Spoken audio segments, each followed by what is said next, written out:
भक्ति का पहला सूत्र है विश्वास और दूसरा सूत्र है संबंध। परमात्मा से कोई भी संबंध बना दो। अरे महाराज, किसी ने अपना पुत्र मान लिया, किसी ने अपना पति मान लिया, किसी ने अपना सखा मान लिया, किसी ने अपना प्रियतम मान लिया, किसी ने भगवान मान लिया, किसी ने माता पिता मान लिया। त्वमेव माता च पिता त्वमेव बंधु च सखा त्वमेव विद्या द्रविणम त्वमेव सर्वम मम देव देव। परमात्मा सब कुछ है। जले विष्णु थले विष्णु विष्णु पर्वत मस्तके दिगंत व्यापनी विष्णु सर्वम विष्णुमयम जगत। परमात्मा सब जगह है, सब में परमात्मा है। पर भैया बात यह है कि हमने परमात्मा को माना क्या है।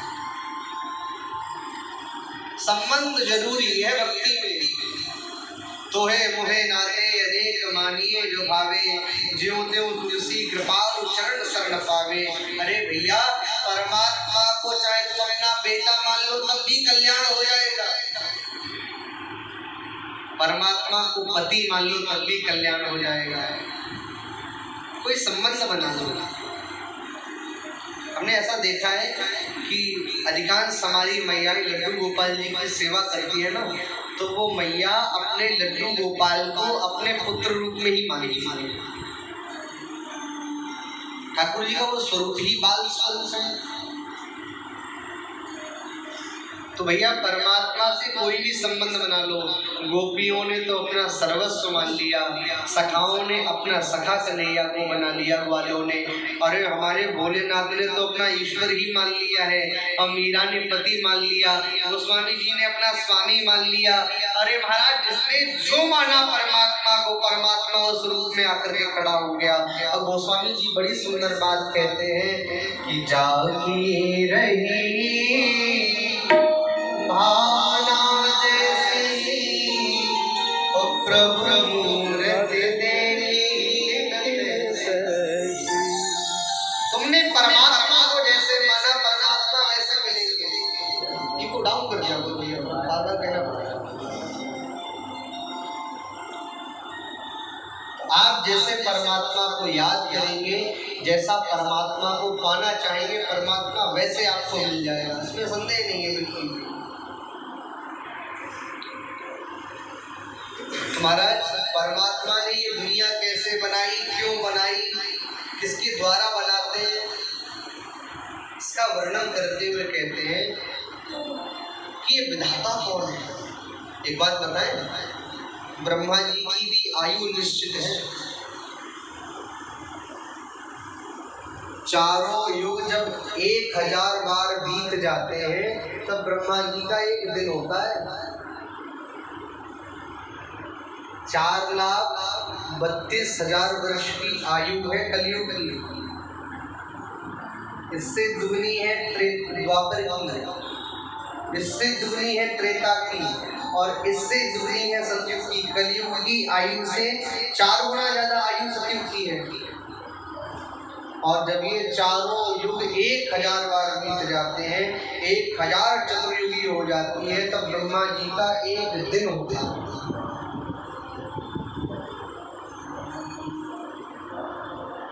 और इस हिसाब से ब्रह्मा जी की आयु 100 साल की है। और परमात्मा ने जब से सृष्टि बनाई है तब से लेकर अब तक विधाता जी जो विधाता हैं ब्रह्मा जी हैं वो अपने 50 साल पूरे कर चुके हैं। 51वें साल में चल रहे हैं, दोपहर चल रहा है। एक एक दिन का हिसाब है सनातन धर्म में। बाकी सब धर्म तो हमारे सामने पैदा हुए हैं, और सबसे प्राचीन धर्म यदि कोई है तो वो सनातन है। हमेशा से था, हमेशा है और हमेशा रहेगा। ये सनातन धर्म। सत्य सनातन धर्म की। आप लोगों का मेरा बड़ा सौभाग्य है। सबसे बड़ी मेरे ऊपर परमात्मा की बड़ी दया है, आप पर भी। जानते हो कैसे? सबसे पहली दया तो परमात्मा की ये है कि परमात्मा ने आपको मानव बनाया, इंसान बना के भेजा। सबसे बड़ी कृपा है। इस दुनिया में सबसे दुर्लभ चीज क्या है? गाड़ी ले लेना दुर्लभ कार्य है? नहीं। मकान बना लेना दुर्लभ कार्य है? नहीं। बच्चे की शादी करना दुर्लभ कार्य है? बोले नहीं। सबसे ज्यादा दुर्लभ चीज क्या है? सबसे ज्यादा दुर्लभ चीज है मनुष्य का शरीर प्राप्त हो जाए। बड़े भाग मानुष तनु पाए, सुर दुर्लभ सद्ग्रंथ निराला। साधन धाम और मोक्ष करि द्वारा, पाई न जेहि परलोक समाना। ये शरीर कैसा है? साधन धाम मोक्ष कर द्वारा। इस शरीर से ही मोक्ष प्राप्त किया जा सकता है, बाकी किसी शरीर से नहीं। इसी शरीर से परमात्मा के नाम की माला जपी जा सकती है, अन्य किसी शरीर में नहीं। इसी शरीर से परमात्मा को याद कर सकते हो। याद तो हर कोई कर सकता है। भागवत जी में वर्णन मिलता है कि गजेंद्र ने भगवान को याद किया हाथी होकर के, पर माला नहीं जप सका, बस याद कर लिया मन ही मन। जड़ भरत जी हिरण बनने के बाद भी परमात्मा को याद किया, पर माला नहीं जप पाए। माला कैसे जप सकते हो? माला मानव शरीर से ही जप सकते हो, अन्य किसी शरीर से माला नहीं जपी जा सकती। याद परमात्मा को कर सकते हैं। आपने कभी किसी गधे को माला जपते हुए देखा? बताओ। हाँ जी या ना जी बोलो। नहीं देखा? अगर किसी गधे को माला जपते हुए देख लो तो समझ लेना कि अब ये इंसान बनने वाला है। और किसी इंसान को माला छोड़ते हुए देख लो, ये वहां पहुंचने वाले। एक बार जोर से बोलेंगे राधे। ऐसे नहीं, जोर से बोलेंगे। तुम्हारा मानव शरीर ऐसा है, साधन धाम मोक्ष कर द्वारा। इस शरीर में कितनी गंदगी है। मल मूत्र देह सीमांत रुद्रे विविधिं त्रित्वम जायास्ता दिसुदाम ममताम विमुचा पश्चासम जगदम चढ़वं गुणिष्ठम। अरे महाराज, शरीर तो मलमूत्र का भंडार है, गंदगी का भंडार है, और इस अपवित्र शरीर से भी परम पवित्र परमात्मा को प्राप्त किया जा सकता है। ये मानव शरीर मिला ही इसलिए है। मानव शरीर की संरचना विधाता ने बड़ी महाराज बड़े अच्छे इंजीनियरों को बुला करके करी, ऐसा समझो। ये शरीर ऐसे नहीं मिलता है। जब परमात्मा बहुत दया करे ना जीव के ऊपर, तब ये शरीर मिलता है। परमात्मा की सबसे पहली दया तो ये है कि परमात्मा ने मानव बना करके भेजा। दूसरी दया ये करी कि बिल्कुल स्वस्थ बना करके भेजा। एक तार ढीला कर देता फिर क्या था? बेकार। मानव शरीर पाने के बाद भी बेकार। दूसरी दया ये करी परमात्मा ने कि बिल्कुल स्वस्थ बना करके भेजा। और तीसरी बड़ी दया परमात्मा ने ये करी कि भारत में भेजा। तरसते हैं लोग यहाँ जन्म लेने के लिए। ये वो भारत है जिस भारत में जन्म लेने के लिए देवता तरसते हैं।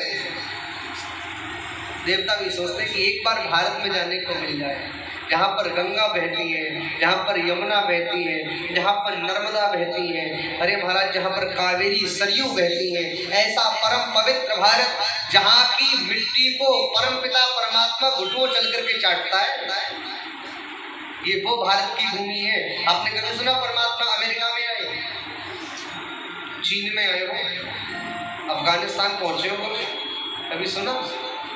आप सबने सुना होगा भारत माता की, कभी सुना चीन माता की जय, अफगानिस्तान माता की जय, पाकिस्तान माता की जय, भूटान माता की जय, कभी सुना? नहीं सुना। भारत माता की जय क्यों कहते हैं? क्योंकि जिस प्रकार सभ्यताओं की जननी संस्कृत है, उसी प्रकार उस संस्कृत की, उस परमात्मा की भी जननी भारत है, इसलिए भारत माता है। हमारे परमपिता परमात्मा भी ये भारत माता की भूमि को घुटुओं चल करके चाटता है। क्या परमात्मा ऐसा कहीं देखा है? जीसस आए बोले मैं परमात्मा का संदेश वाहक हूँ। हजरत मोहम्मद आए, उन्होंने कहा कि मैं तो उनका भेजा हुआ एक दूत हूँ, एक संदेश वाहक हूँ। और हमारे ठाकुर जी छाती ठोक के कहते हैं कि भाई मैं परमात्मा हूँ, सर्वधर्मान परित्यज्य मामेकं शरणं व्रज अहं त्वा सर्व पापेभ्यो मोक्षयिष्यामि मा शुचः। अरे आप बड़े भाग्यवान हो, जानते हो कैसे? आपकी परमात्मा से अच्छी रिश्तेदारी है, रिश्तेदारी हमारी नहीं, आपकी ज्यादा वाली है, क्योंकि कुरुक्षेत्र पास में ही है। तो हमारे ठाकुर जी ने जितना ज्ञान दिया है ना, तो कुरुक्षेत्र में ही दिया है। और ऐसा अद्भुत ज्ञान दिया है हमारे ठाकुर जी ने कि गीता के एक एक श्लोक पर 1000 नोबेल पुरस्कार प्रदान किए जा सकते हैं। ऐसा अद्भुत ज्ञान, अद्वितीय ज्ञान, जिस जीव ने अपने जीवन में भगवत गीता का अध्ययन कर लिया, उसने सारे वेदों को पढ़ लिया। जिसने अपने जीवन में रामचरितमानस पढ़ लिया, उसने सभी वेद, सभी पुराण, सभी इतिहास, सभी शास्त्र सब पढ़ लिए। गीता जीना सिखा देती है। मार्ग से भटके हुए अर्जुन को राह दिखाती ठाकुर जी ने गीता ज्ञान दे करके। तो क्या जो जीव इस संसार में आकर के अपने कर्तव्य से भटक गया, क्या वो अपने मार्ग पर नहीं आ सकता? एक बार जोर से बोलेंगे राधे राधे। तो परमात्मा ने चौथी बड़ी दया ये करी कि भारत में भेजा, और सबसे बड़ी कृपा ये करी कि परमात्मा ने अपनी कथा कहने के लिए इस दास को चुन लिया। इससे बड़ी कृपा में क्या मानूं?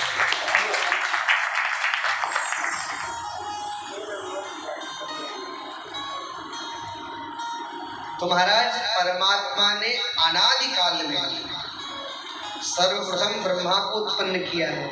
ब्रह्मा की आयु निश्चित है, सर्वत्र जल ही जल था इस ब्रह्मांड में। तो हमारे परात्पर नारायण सहस्र शीर्षा पुरुषः सहस्राक्ष सहस्रपाद,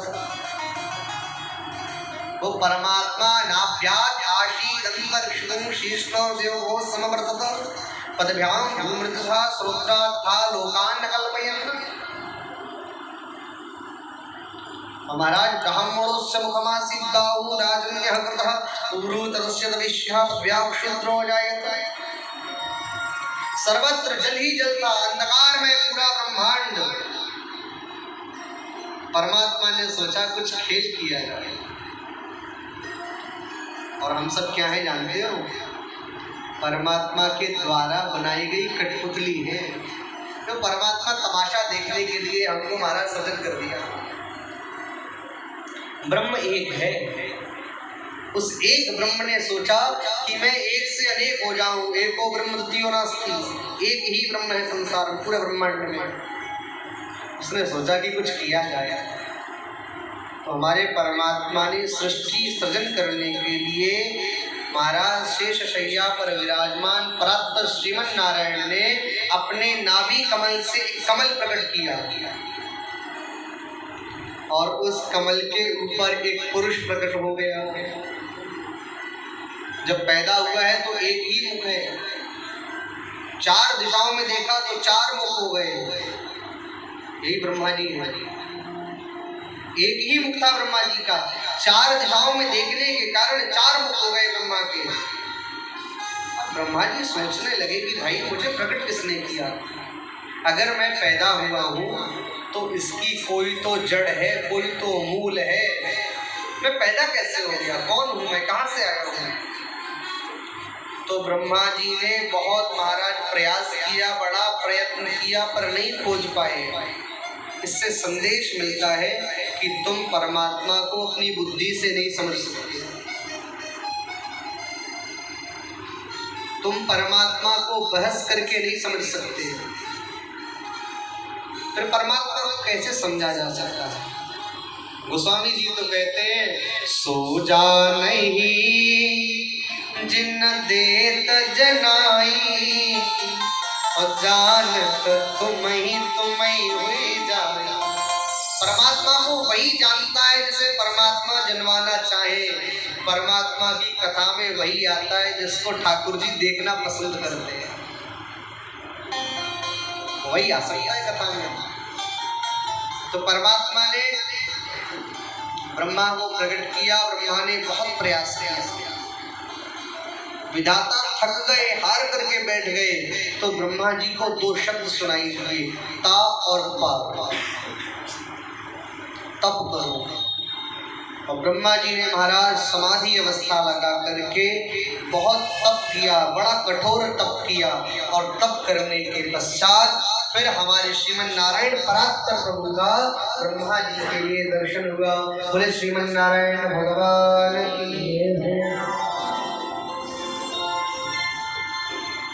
तो हमारे प्रभु ने पितामह ब्रह्मा को दर्शन दिया, दर्शन देकर के आशीर्वाद दिया।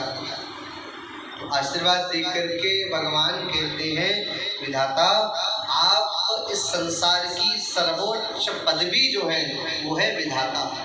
भारत की सबसे बड़ी उपाधि कौन सी, सबसे बड़ा पद कौन सा है, राष्ट्रपति का। राष्ट्रपति से बड़ा कोई है? तो समझो महाराज, देवताओं की जितनी कैबिनेट मीटिंग होती है, उस कैबिनेट मंत्रिमंडल का जो विस्तार है, भगवान के द्वारा बनाई गई जो सरकार है, उस सरकार में सर्वोच्च पद पर बैठे हुए हैं ब्रह्मा जी। ब्रह्मा जी की भी आयु निश्चित है, इतनी इनकी, इतनी इनकी, इतनी इनकी, सब ब्रह्मा जी से कहा सृष्टि विस्तार करो। तो ब्रह्मा जी ने क्या किया कि भगवान सृष्टि विस्तार तो करेंगे, पर पहले आपके चरणों में प्रणाम तो कर लें। तो ब्रह्मा जी ने बड़ा सुंदर भगवान का स्तवन किया, भगवान की स्तुति करी। आप लोगों ने गंगा में कमल देखा होगा, पर कभी कमल में गंगा देखी है? गंगा में तो कमल सबने देखा होगा, तालाब में कमल सबने देखा होगा, पर क्या कभी कमल में गंगा देखी है? इतनी विशाल गंगा कमल में कैसे आ सकती है? कहा क्या महाराज मूर्खतापूर्ण बात कर रहे हो, ये तो मूर्खों वाली बात है, इतनी बड़ी गंगा कमल में कैसे आ सकती है? हमने कहा क्यों नहीं आ सकती है? अरे अंबुजम अंबुनी जातम न जातम पुष्टम भूमधर विपरीताम पदाम्बोजे महानदी जाता। अरे भगवान नारायण के चरण कमल हैं, और भगवान नारायण के चरण कमलों से ही तो गंगा निकली है। तो हो गई ना कमल में गंगा। तो भगवान के चरण कमलों से भगवती गंगा का प्राकट्य हुआ है। ऐसे भगवान के कमल है, चरण कमल है, उन चरण कमलों में ब्रह्मा ने प्रणाम किया, और भगवान के आशीर्वाद से ब्रह्मा जी ने 10 पुत्रों को पैदा किया। सबसे पहले 4 पुत्र पैदा किए, जिनको कहते हैं सनत कुमार। कौन कौन से? सनत, सनंदन, सनातन और सनत कुमार। देखो हमको ऐसे श्रोता बहुत कम मिलते हैं, आप लोग वाकई बड़े अच्छे श्रोता हैं कि आपको तो पूरी कथा पहले से ही रटी पड़ी है। एक बार जोर से बोलेंगे राधे। ब्रह्मा जी के 4 पुत्र, सनत, सनंदन, सनातन और सनत कुमार। ब्रह्मा जी ने कहा कि बेटा बड़े हो जाओ, सृष्टि का विस्तार करो। सनत कुमार बोले पिताजी अपने राम तो भजन करने के लिए पैदा हुए, विवाह इत्यादि हम नहीं करेंगे। विधाता बोले बेटा जो संसार में पैदा होता है फिर वो बड़ा होता है, और जो बड़ा होता है फिर उसे शादी करनी पड़ती है। सनत कुमार बोले अच्छा अगर हम छोटे रहे तो शादी नहीं होगी? बोले हाँ, दोनों की शादी नहीं होती है। बोले ठीक है। तो अपने लोग भी अपने पे नियम लगाते हैं कि कभी 5 से 6 साल के होंगे ही नहीं। 5 साल के बालक आज भी है हमारा, और उम्र का अनुमान लगा ही नहीं सकते, इतनी इनकी उम्र हो गई है कि कुछ कह ही नहीं सकते। पूर्वे शाम पे पूर्वज हो, बहुत उम्र है, लेकिन देखने में 5 साल के बालक हैं। देखत बालक बहु कालीन, बड़े छोटे से बालक लगते हैं। एक बार भोलेनाथ भैया पार्वती के साथ में जा रहे थे, और ये सनत कुमार क्या करते हैं, एक कथा कहता है तो 3 बैठ के सुनते हैं, फिर 3 में से पहले की कथा पूरी होती है, फिर वो वाला नीचे बैठ जाता है, फिर दूसरे आके कथा कहने लगते हैं। 24 घंटे कथा चलती है। एक महाराज विराम करता है, दूसरा कहने लगता है। कथा बोल रहे थे एक समय, मैया पार्वती भोलेनाथ के साथ में जा रही थी। भोलेनाथ ने देखा कि अरे सनत कुमार खड़े हुए हैं, तो भोले बाबा ने भी इनको प्रणाम किया है। भोले बाबा ने प्रणाम किया। मैया बोली अच्छा, अब कोई माता जी अपने पतिदेव का अपमान तो नहीं देख पाएगी। भारत की ऐसी कौन सी मैया है जो अपने पति को अपमान देखे। मैया को बड़ा क्रोध आया। मैया बोली अच्छा, 5 साल के बालक तो भोले बाबा को प्रणाम नहीं किया। भोले बाबा कैसे हैं, शंकर जगत वंद्य जगदीशा, सुर नर मुनि सब नामहि सीसा। भोले बाबा के लिए सब प्रणाम करते हैं। छोटे छोटे 5 साल के बालकों ने प्रणाम नहीं किया। कितने घमंडी बालक हैं, ऊंट जैसा मुंह उठाए खड़े रहे। श्राप दे देती हूँ कि ऊंट हो जाओ। मैया ने श्राप दे दिया कि ऊंट बन जाओ। तुम्हारा सनत कुमार ऊंट बन गए। अब बाबा लौट करके कैलाश आए। बाबा मुस्कुराते जा रहे हैं। बाबा बोले कि पार्वती तुम श्राप तो दे आई, तुम्हें पता है कि वो कौन है? अरे कौन क्या है, छोटे छोटे बालक थे, उद्दंड थे, और आपके सामने बताओ मुंह उठाए ऊंट की तरह खड़े रहे, मुझसे नहीं देखा गया। बाबा बोले सुनो, जिनको तुम श्राप दे के आ रही हो ना, वो रिश्ते में तुम्हारे भी जेठ जी लगते हैं। भैया बोले मतलब? बोले वो हमसे भी उम्र में बड़े हैं। बोले फिर वो छोटे कैसे हैं? तब सारा वृतांत सुनाया कि ब्रह्मा जी ने श्राप दे दिया था कि 5 साल के बने रहोगे। तो बाबा बोले, मैया बोली कि अब क्या करें? बोले चलो माफी मांगो चल के जेठ जी से। अब मैया आई। मैया ने कहा कि देखो हम अपने श्राप को वापस लेते हैं। जैसे श्राप वापस लिया वो फिर मानव देह में आ गए। तो भोले बाबा को थोड़ा मजाक चढ़ा। बाबा ने कही और कहो कैसो लग रहा हो ऊंट की देह में, ऊंट का शरीर पाके तुमको कैसो लग रहा हो? सनत कुमार बोले बाबा पूछो मत, बड़ा अच्छा लग रहा। अरे मानव के शरीर से ज्यादा आनंद ऊंट के शरीर में। बोले कैसे? बोले एक बार पानी पी लो 6 महीने की छुट्टी। मानव शरीर में बार बार पानी पीना पड़ता है, एक दिन में 6-6 लीटर पानी पीना पड़ता है। एक बार पानी पियो 6 महीने की छुट्टी। और बोले साल में एक ही बार नहाओ, नहाने का भी झंझट खत्म। और महाराज भगवान का भजन चलता ही रहता है, चलता ही रहता है। और सनत कुमारों का तो एक ही भजन है। एक बात बताएं, इस भजन को यदि कोई करता रहे उस व्यक्ति पर बुढ़ापा हावी नहीं होता है, उस व्यक्ति पर कभी बुढ़ापा नहीं आता है। आइए थोड़ा सा हम और गुनगुना लें। हरि शरणम हरि शरणम हरि शरणम हरि शरणम हरि शरणम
जोर से बोले राधे।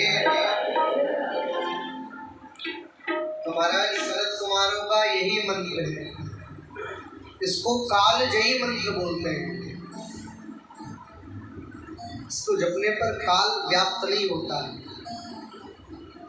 इसको जपने पर काल की बाधाएं सामने नहीं आती है, इसको जपने पर बुढ़ापा नहीं आता है। और एक बात बता दे, भक्त कभी बूढ़ा होता ही नहीं है।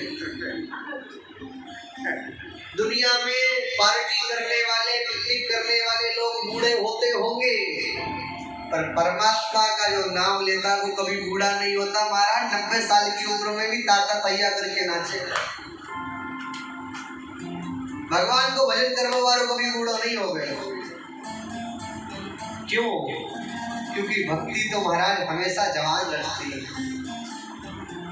और कीर्तन में ताली और नृत्य तो महाराज परमात्मा से मिला देता है। अच्छा, परमात्मा मिलता कहाँ है? नारद जी ने पूछा भगवान से। नारद भक्ति सूत्र का श्लोक है,